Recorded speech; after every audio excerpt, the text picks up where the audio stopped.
약속의 땅의 비밀, 천연 항생제 꿀 이야기. 여러분, 성경을 읽다 보면 하나님께서 당신의 백성들에게 주시겠다고 약속한 땅, 가나안을 묘사하는 아주 유명한 문구가 나옵니다. 교회 안 다니시는 분들도 살면서 한 번쯤은 들어보셨을 겁니다. 바로 젖과 꿀이 흐르는 땅이라는 표현이죠. 그런데 혹시 왜 하필이면 젖과 꿀인지 그 깊은 속뜻을 생각해 보신 적 있으신가요?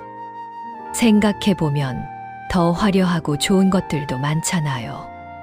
금과 은이 넘쳐나는 땅이라고 하거나 곡식과 과일이 산처럼 쌓인 땅이라고 했으면 듣기에도 훨씬 더 부유해 보이고 좋았을 텐데 하나님은 굳이 소박하게 젖과 꿀을 콕 집어서 말씀하셨습니다. 여기에 우리 건강과 신앙에 아주 중요한 비밀이 숨겨져 있습니다. 젖은 동물이 주는 최고의 선물이고 꿀은 식물이 주는 최고의 선물입니다. 이 두 가지의 공통점은 사람의 손으로 가공하거나 불로 요리할 필요가 없는 자연 그대로 먹을 수 있는 완전 식품이라는 점입니다. 즉, 하나님이 주시는 축복은 복잡한 가공이 필요한 것이 아니라 자연 속에 이미 완벽하게 예비되어 있는 생명 그 자체라는 뜻이겠죠. 특히 오늘 우리가 집중적으로 파헤쳐 볼 이 꿀은 고대 사회에서 인간이 구할 수 있는 유일한 천연 감미료이자 죽어가는 사람도 눈을 번쩍 뜨게 만드는 기적의 에너지원이었습니다. 요즘 우리는 설탕이 너무 흔한 세상에 살고 있습니다. 커피에도 시럽을 넣어 마시고 과자며 빵이며 온통 단맛 천지죠. 그래서 꿀 귀한 줄을 잘 모릅니다. 마트 가면 꿀 한 병에 몇만 원이면 쉽게 사니까요. 하지만 성경시대의 꿀은 지금과는 차원이 달랐습니다. 당시에는 양봉 기술이 발달하지 않았습니다. 사람이 벌통을 놓고 편하게 벌을 키우는 게 아니라 광야의 험한 바위 틈이나 높은 나무 구멍 속에 야생벌들이 집을 지어 놓으면 목숨을 걸고 그 틈새로 손을 집어넣어서 꺼내야 하는 귀한 보물이었습니다. 이것을 석청, 즉 바위 틈에서 난 꿀이라고 부르죠. 이 꿀이 얼마나 대단한 위력을 가졌는지 보여주는 아주 드라마틱한 사건이 구약 성경 사무엘상 14장에 나옵니다. 바로 이스라엘의 초대 왕 사울의 아들 요나단 왕자의 이야기입니다. 상황은 이렇습니다. 이스라엘과 블레셋 군대가 아주 치열한 전투를 벌이고 있었습니다. 하루 종일 무거운 갑옷을 입고 칼을 휘두르며 산을 오르내리느라 군인들은 지칠 대로 지쳐 있었죠. 그런데 사울 왕이 아주 어리석은 맹세를 하나 합니다. 오늘 저 원수들을 다 물리치기 전까지 아무것도 먹지 마라. 만약 음식을 입에 대는 자는 저주를 받을 것이다.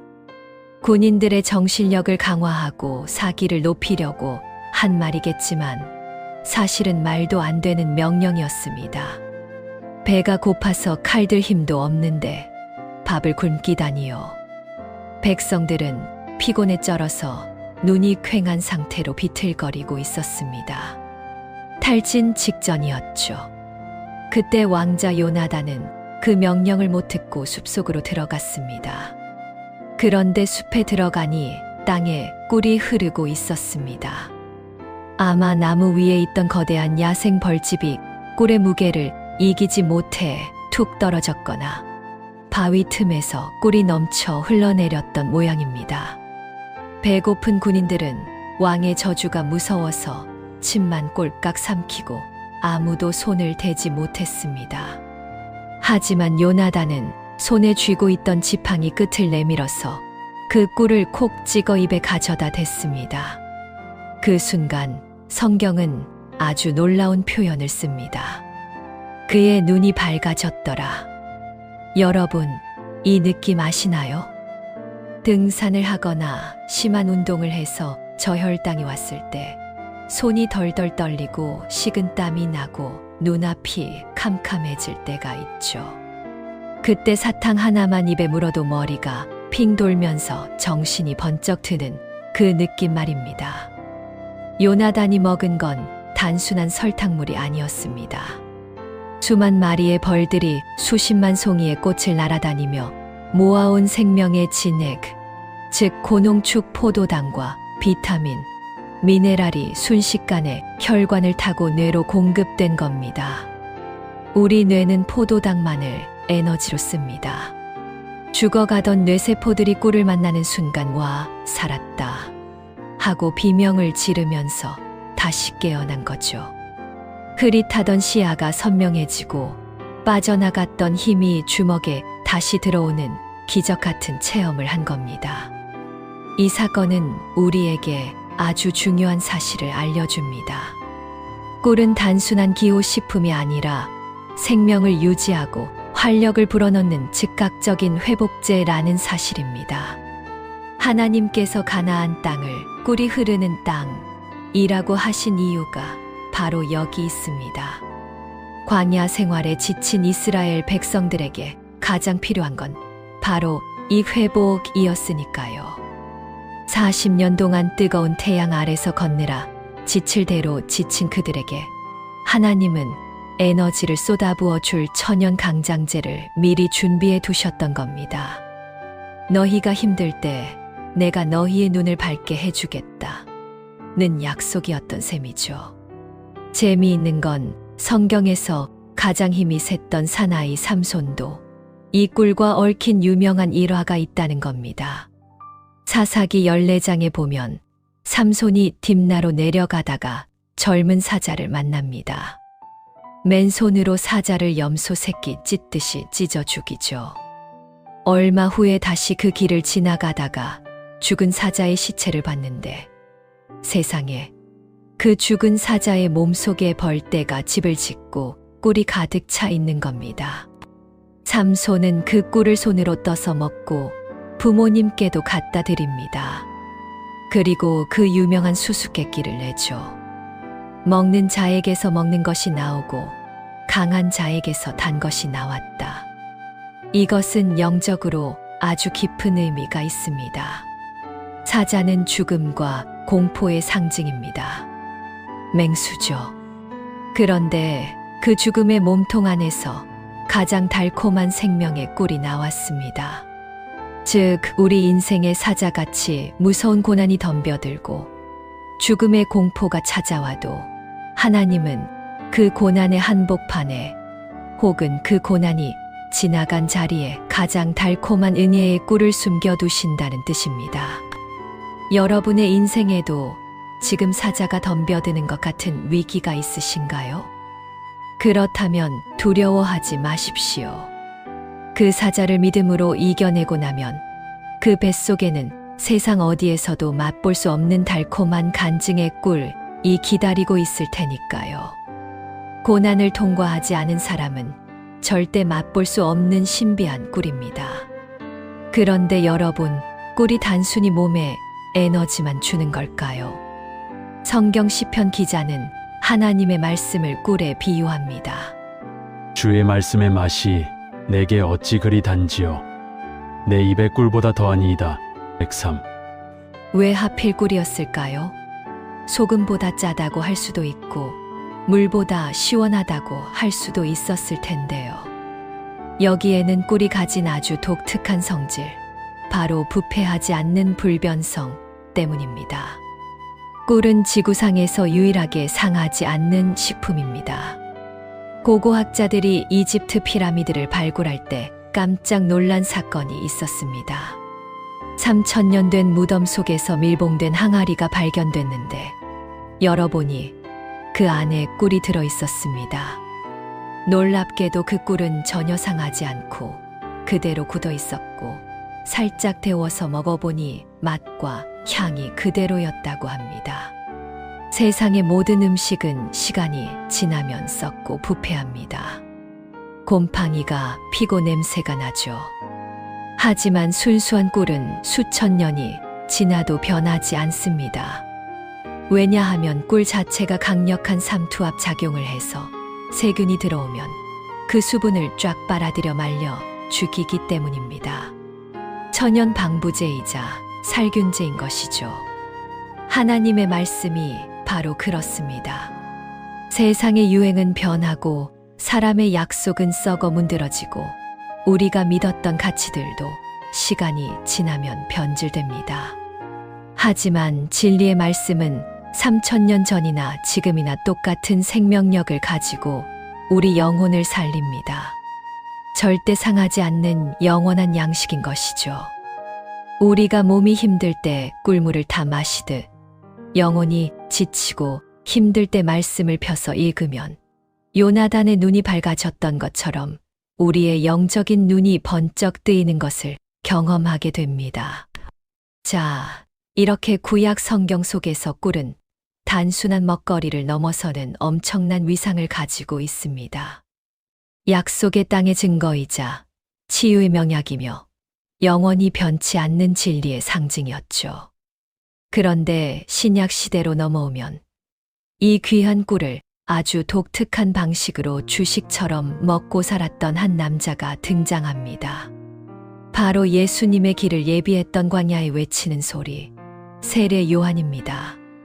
성경은 그가 광야에 살면서 입은 옷과 먹은 음식을 아주 구체적으로 기록하고 있습니다. 그의 음식은 메뚜기와 석청이었더라. 여기서 메뚜기와 석청.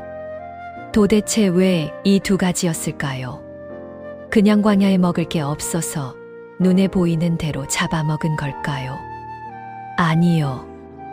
여기에는 하나님이 숨겨두신 놀라운 건강 비법, 광야 생존 식단의 비밀이 있습니다.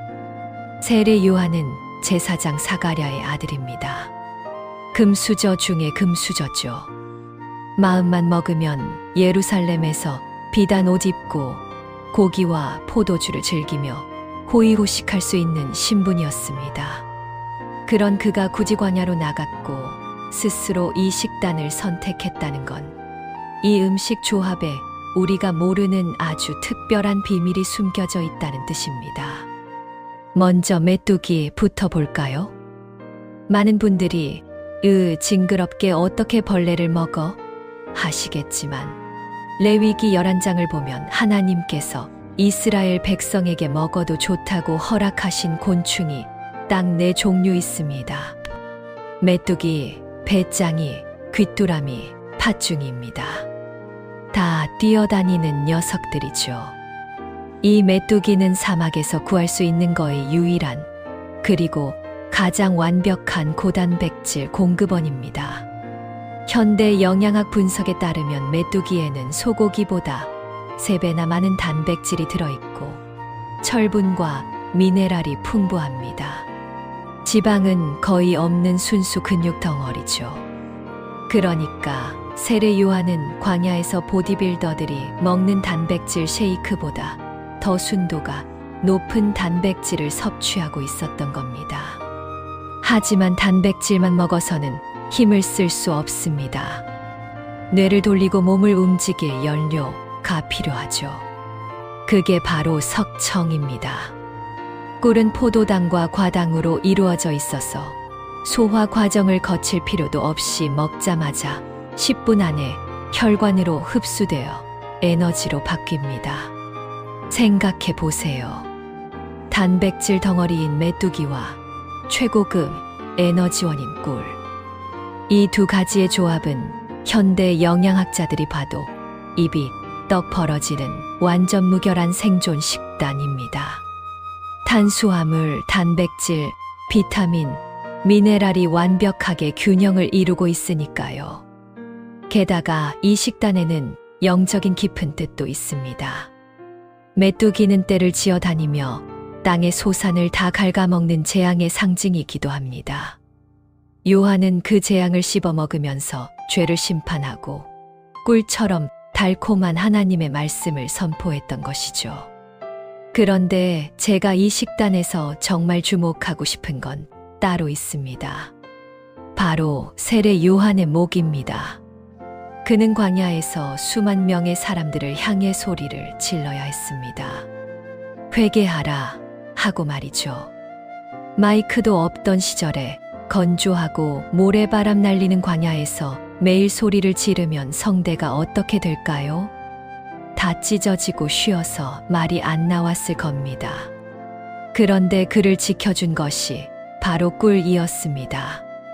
꿀은 예로부터 성악가들이나 소리꾼들이 목을 보호하기 위해 먹던 비법약이었습니다. 꿀의 끈적한 성분이 점막을 코팅해서 보호해 줄 뿐만 아니라 꿀 속에 들어있는 강력한 항염증 성분이 붙고 상처 난 성대를 치유해 줬기 때문입니다. 하나님은 당신의 선지자가 목이 쉬어 말씀을 전하지 못하는 일이 없도록 광야 곳곳에 이 천연 목 캔디를 숨겨두셨던 겁니다. 자, 그렇다면 도대체 꿀 속에 무엇이 들어있길래 이런 치유의 기적이 일어나는 걸까요? 현대의학자들은 꿀을 현미경으로 들여다보고 깜짝 놀랐습니다.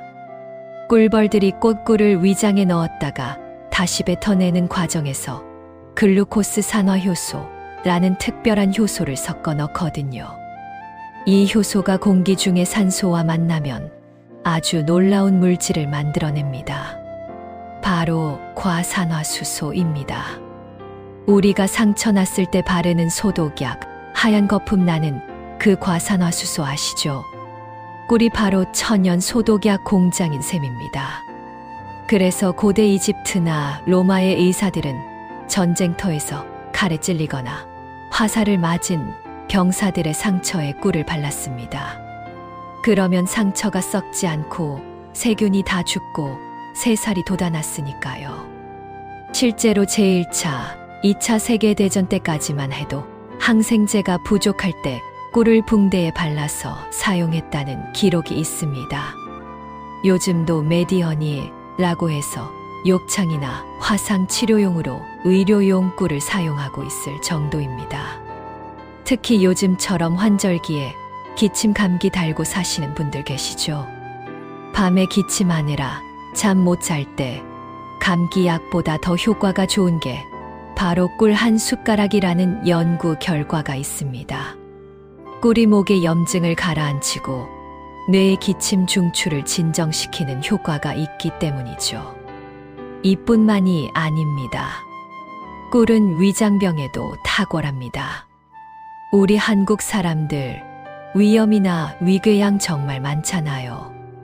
그 원인 중 하나가 헬리코박터균이라는 독한 세균인데 꿀의 살균력이 이 헬리코박터균을 억제하는 데도 도움을 줍니다. 성경 잠언 스문의 장 13절에 이런 말씀이 있습니다. 내 아들아, 꿀을 먹으라 이것이 좋으니라. 송이꿀을 먹으라 이것이 내 입에 다니라. 솔로몬은 이미 알았던 겁니다. 이것이 단순히 입에만 단 것이 아니라 우리 몸 전체를 살리는 약이라는 것을 말이죠. 그런데 여러분, 꿀 이야기를 하면서 절대 빼놓을 수 없는 아주 중요한 성분이 하나 더 있습니다. 바로 꿀벌들이 꿀과 함께 만들어내는 또 하나의 기적, 프로폴리스입니다. 혹시 벌통 보신 적 있으신가요? 수만 마리의 벌들이 드나드는데 그 좁고 습한 벌통 안이 세균 하나 없이 무균 상태로 유지된다는 게 믿어지시나요? 그 비밀이 바로 프로폴리스에 있습니다. 벌들이 나무의 수액과 자신의 침을 섞어서 만든 끈적한 물질인데 이걸 벌집 입구와 틈새에 발라놓습니다. 일종의 천연 시멘트이자 방어막이죠. 이 프로폴리스는 지구상에서 가장 강력한 천연 항생제 중 하나입니다. 세균, 바이러스, 곰팡이가 이 벽을 뚫지 못합니다. 심지어 벌통 안에 쥐 같은 침입자가 들어와서 죽으면 벌들이 이 시체에 프로폴리스를 발라버립니다. 그러면 시체가 몇 년이 지나도 썩지 않고 미라처럼 보존됩니다. 부패균조차 활동을 못하게 만드는 거죠. 우리가 꿀을 먹는다는 건 단순히 단맛을 즐기는 게 아니라 이 엄청난 생명력과 방어력을 내 몸속으로 받아들이는 행위입니다. 세례 요한이 석청을 먹었다는 것은 꿀과 함께 그 벌집에 묻어있던 프로폴리스, 로열 젤리, 화분까지 통째로 섭취했다는 뜻입니다. 그러니 그 척박한 광야에서 병원 한 번 안 가고도 그토록 강인한 체력으로 사역을 감당할 수 있었던 것입니다. 하나님이 차려주신 밥상은 이렇게나 과학적이고 치밀합니다. 자, 여기까지 들으니 당장 꿀을 먹어야겠다 는 생각이 드시죠? 하지만 여러분, 꿀이라고 다 같은 꿀이 아닙니다. 아무리 좋은 명약도 잘못 먹으면 독이 됩니다. 특히 꿀은 열에 아주 민감하고 누가 먹느냐에 따라 생사를 오갈 수도 있는 아주 까다로운 식품입니다. 지금 당장 주방으로 가서 꿀단지를 한번 확인해 보시겠어요? 혹시 뒷면 라벨에 사양벌꿀이라고 적혀 있지는 않나요? 만약 그렇다면 죄송하지만 여러분은 지금까지 꽃꿀이 아니라 설탕물을 드시고 계셨던 겁니다. 우리나라에서 판매되는 꿀은 크게 두 가지로 나뉩니다. 하나는 천연벌꿀이고 다른 하나는 사양벌꿀입니다. 이름이 좀 어렵죠? 사양벌꿀이란 벌에게 꽃을 찾아오라고 시키는 게 아니라 벌통 앞에다가 설탕물을 잔뜩 부어주고 그걸 먹여서 만든 꿀입니다. 벌 입장에서는 편하겠지만 이렇게 만들어진 꿀에는 꽃에서 얻을 수 있는 비타민, 미네랄, 그리고 앞서 말씀드린 그 기적의 항산화 효소들이 거의 들어있지 않습니다. 그냥 벌의 위장을 한번 갖다 나온 설탕 시럽일 뿐입니다. 물론 요리할 때 단맛 내는 용도로는 괜찮습니다. 하지만 건강을 생각해서 양으로 드시는 거라면 반드시 천연 꽃꿀 혹은 자화꿀이라고 적힌 것을 고르셔야 합니다. 진짜 꿀을 구별하는 가장 확실한 방법은 라벨에 있는 탄소 동위원소비라는 수치를 보는 겁니다. 이게 마이너스 22.52 하면 천연꿀이고 마이너스 12쪽에 가까우면 사양꿀입니다. 숫자가 낮을수록, 즉 마이너스 숫자가 클수록 진짜 꽃꿀이라는 뜻이니 앞으로 마트 가시면 꼭 돋보기 쓰고 이 숫자부터 확인하는 습관을 들이세요. 자, 진짜 꿀을 잘 골라오셨다면 이제 먹는 법이 중요하겠죠. 여기서 한국 사람들이 가장 많이 하는 실수가 나옵니다. 몸살 기운 있을 때 어떻게 드시나요? 팔팔 끓는 뜨거운 물에 꿀을 듬뿍 타서 후후 불어가며 드시죠. 죄송하지만 그건 그냥 따뜻한 설탕물을 드시는 것과 똑같습니다. 꿀 속에 들어있는 비타민, 미네랄, 아미노산, 그리고 가장 중요한 효소들은 열에 아주 약합니다. 대략 45도에서 60도만 넘어가도 이 좋은 성분들이 다 파괴되어 버립니다. 성경 속 요나단이나 세례 요한이 꿀을 끓여 먹었을까요? 아니요. 자연 상태 그대로 찍어 먹었습니다. 그러니 앞으로 꿀을 드실 때는 절대로 팔팔 끓는 물에 타지 마세요. 그냥 숟가락으로 떠서 생으로 드시는 게 가장 좋고, 물에 타 드시고 싶다면 미지근한 물에 타서 드셔야 꿀의 생명력을 그대로 섭취할 수 있습니다. 그리고 숟가락 이야기가 나와서 말인데, 꿀은 쇠숟가락으로 푸면 안 된다 는 말 많이 들어보셨죠? 사실 요즘 나오는 스테인리스 숟가락은 잠깐 닿는다고 해서 문제가 되지 않습니다. 다만 꿀을 오랫동안 보관하는 항아리에 쇠숟가락을 꽂아두는 건 좋지 않습니다. 산화 반응이 일어날 수 있거든요. 그러니 나무 숟가락이나 플라스틱, 도자기 숟가락을 쓰는 게 가장 안전합니다. 자, 이제 정말 무서운 경고를 하나 드려야겠습니다. 집에 돌이 안 된 어린 아기가 있다면 절대로 꿀을 먹이시면 안 됩니다. 이건 생명이 걸린 문제입니다. 꿀 속에는 자연 토양에 존재하는 보툴리누스 균의 포자가 들어있을 수 있습니다. 어른들은 면역력이 있어서 이 균을 다 죽일 수 있지만 생후 12개월 미만의 아기들은 장 기능이 덜 발달해서 이 균을 이겨내지 못합니다. 아기가 꿀을 먹으면 이 균이 장 속에서 독소를 뿜어내는데 그러면 아기가 근육마비가 오고 숨을 못 쉬게 되는 영아 보툴리누스증에 걸릴 수 있습니다. 심하면 사망에 이르기도 합니다.